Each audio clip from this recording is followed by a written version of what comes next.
तर शिंदे फडणवीसांमध्ये सिंघम कोण असा संघर्ष सुरू झाल्याचा टीकाही राऊतांनी केली आहे। अक्षयचा एन्काउंटर खोटा, कोर्टानं फटकारलं असं म्हणत देखील राऊतांनी सरकारवर निशाणा साधलाय। राजकीय फायद्यासाठी एन्काउंटर केला असा आरोप देखील राऊतांकडून करण्यात आलाय। मुळात हे एन्काउंटर किंवा चकमक वाटतच नाही, ही हत्याच आहे, हायकोर्ट म्हणत आहे। अनेक प्रश्न उपस्थित केलेले आहेत, याचं उत्तर तुम्हाला द्यावं लागेल। मिस्टर सिंघम, हे दोन्ही सिंघम, आधी तुमच्यात ठरवा सिंघम कोण। मिस्टर शिंदे सिंघम आहेत की फडणवीस सिंघम आहेत। या देशामध्ये कायदा संविधान आहे आणि तो कायदा आणि संविधान हे सिंघमनी लिहिलेलं नाही, हे लक्षात घ्या तुम्ही। तेव्हा दोघांनी बसावं आणि किंवा कॅबिनेट बोलवावी आणि कॅबिनेटनी ठरवावं की आमच्या सरकारमध्ये सिंघम कोण आहे। चांगली गोष्ट आहे ना, सिंघम होण्यावर तरी स्पर्धा आहे। शक्ती कपूर होण्याची स्पर्धा तर नाही ना। महिलेला बघून आऊ आऊ बोलण्याची तर स्पर्धा नाही ना। म्हणून सिंघमची स्पर्धा अगर महाराष्ट्रामध्ये लागली असेल सिंघम बनण्याची, तर त्याचा फायदा राज्यातल्या महिलांनाच होईल। पण तुमच्या महाविकास आघाडीमध्ये बसलेले सगळे शक्ती कपूर, ती पहिलं स्पर्धा कधी थांबेल त्याबद्दल सांगा, कारण त्याचे नुकसान महाराष्ट्राच्या महिलांना निश्चित पद्धतीने होईल। तर बदलापूर प्रकरणावरून नेत्यांच्या जोरदार खडाजंगी रंगताना पाहायला मिळते। पाहूया ही गोळी कशी लागली, काय लागली, हे प्रश्न व्हायला लागलेत ना आता। आणि हा माझी एवढीच माफक अपेक्षा आहे, कुठल्याही सरकारने चांगलं काम करावं, पण ते संविधानाच्या चौकटीतच राहून करावं।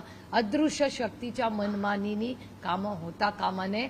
आणि धक्कादायक का माझ्या देवेंद्रजींकडून खूप अपेक्षा आहे, खूप अपेक्षा होत्याही आणि आजही मला धक्का बसतो की या राज्याच्या गृहमंत्रीच्या हातात बंदूक देऊन जणू काय टीव्ही सिरियल आहे मिर्झापूर, असं जर ह्या राज्याचा गृहमंत्री जर वागणार असेल तर आपल्यासारख्या लोकांनी किंवा पोलिसांनी, त्या पोलिसालाही त्याच्यात गोळी लागली ना, कोणी विचार केलाय? देवेंद्रजींनी कोणाला फोन केला का असं करा, एकनाथजींनी कोणाला फोन केला का असं करा, आहे का तुमच्याकडे रेकॉर्ड?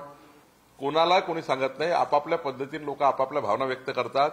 आम्ही सांगितलं सोशल मीडिया पोस्ट करा, पण हे जे खोटारडे आहे 15 दिवसापूर्वी जरा बघा यांचं, या महाविकास आघाडीच्या वेळी काय काय बोलतो ते, आंदोलन केले, बस, आणि तिथेही तर हे सर्व होते ना। आणि त्यामुळे मला असं वाटतं की भावना व्यक्त केलेल्या सोशल मीडिया आणि पोस्टरवर आमचा काही संबंध नाही। बदलापूरमध्ये स्वसंरक्षणामुळे जो एन्काउंटर आमच्या पोलिसांनी केला,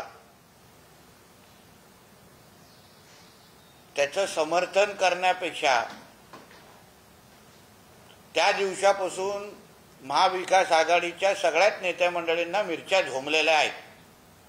सुरक्षतेची भावना यापेक्षा मोठा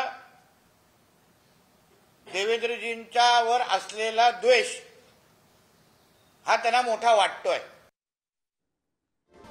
तर अक्षय शिंदेचं एन्काउंटर केलं, मात्र नक्की काय झालं माहित नाही अशी प्रतिक्रिया जयंत पाटलांनी दिली आहे। तसंच आम्ही अक्षय शिंदेचं समर्थन करत नाही, मात्र त्याला मदत करणाऱ्याची चौकशी करा अशी मागणी जयंत पाटलांनी केली आहे। दरम्यान शाळा चालक फरार असून ज्या पोलिसांनी लवकर तक्रार घेतली नाही त्यांची देखील चौकशी बाकी असल्याचं जयंत पाटलांनी म्हटलंय।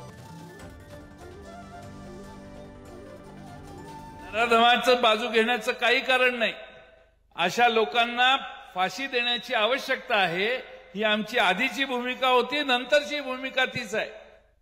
पण त्याचबरोबर त्या नराधमांनी ज्या शाळेत हे कृत्य केलं त्या शाळा चालकांची चौकशी करायचं राहिलं, ते शाळा चालक फरारी आहे।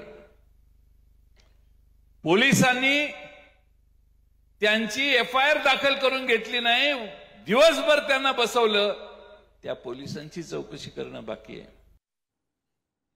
तर बदलापुरात विरोध झाल्यानंतर आता कळव्यातही अक्षय शिंदेच्या अंत्यसंस्काराला विरोध होताना दिसतोय।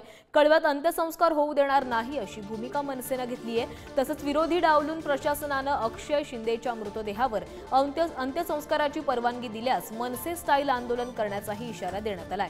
या संदर्भात मनसैनिकांनी पोलीस प्रशासनाला पत्र देखील दिलंय।